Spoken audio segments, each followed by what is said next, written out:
For years, my breakfast was a smoothie made from banana, rice milk, frozen berries, greens, and protein powder. But then I read the labels on my food and realized bananas come from Central and South America. Rice comes from India. In the winter, my frozen strawberries come from Chile. That is some well-traveled food. Gideon Foreman is a climate change and transportation policy analyst with the David Suzuki Foundation. They encourage people to eat local whenever possible. In Canada, the second largest source of greenhouse gas emissions is transportation, and a lot of that is from trucks. A chunk of that is from freight. So the more we can reduce the miles, the kilometers that our food has to travel before it gets to us, the better. And we have eggplant in that row. We've got a couple rows of peppers. My partner happens to be a very good gardener. She's been growing some of our vegetables for the past 2 summers.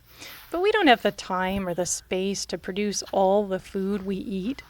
So I started looking around at what I could buy locally in a place like Thunder Bay. And I gotta say, it's pretty impressive. Flour, canola oil, maple products, lots of fresh vegetables, meat, dairy, eggs. You know, I'd always thought of local food as kind of a treat. You go to a farmer's market, get some super tasty heirloom tomatoes for a special occasion. But now I see it as part of the cost of saving the planet.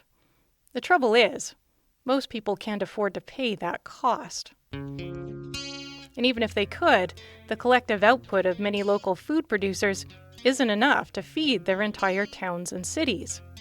So how do we get to a place where more people can eat more local food? I put that question to Erin Beagle. She's the executive director of a nonprofit called Roots Community Food Center.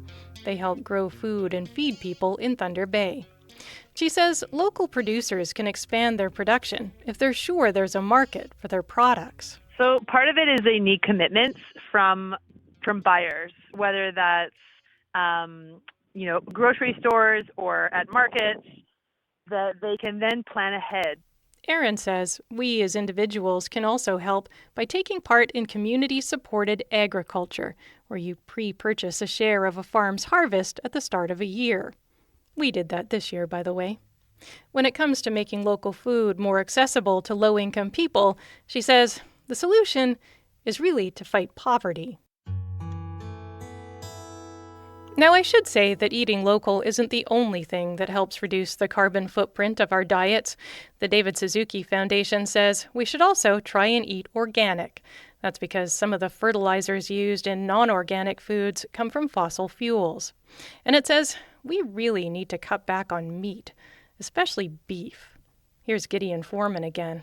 Cattle are a big source of greenhouse gas emissions from passing wind and burping, so they give off methane in that way. And then oftentimes in parts of the world, forests are just razed. They're just cut down to make room for cattle ranching. So beef is really a concern. I already don't eat meat, so that one's not much of a sacrifice.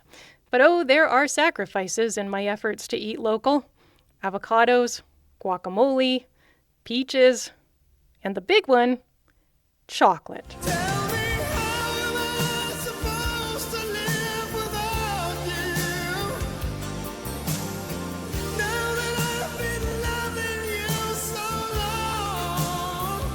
I know. You might think that me giving up chocolate is just inflicting pointless suffering on myself. I mean, what is the carbon footprint of a few chocolate bars in the whole big picture? And you're probably right. The thing is, I alone can't address those larger structural problems in society that contribute to climate change. This is one thing that I can control. So even if it doesn't do much to fight climate change, it's also helping fight my feelings of helplessness. For CBC Radio, I'm Heather Kitching.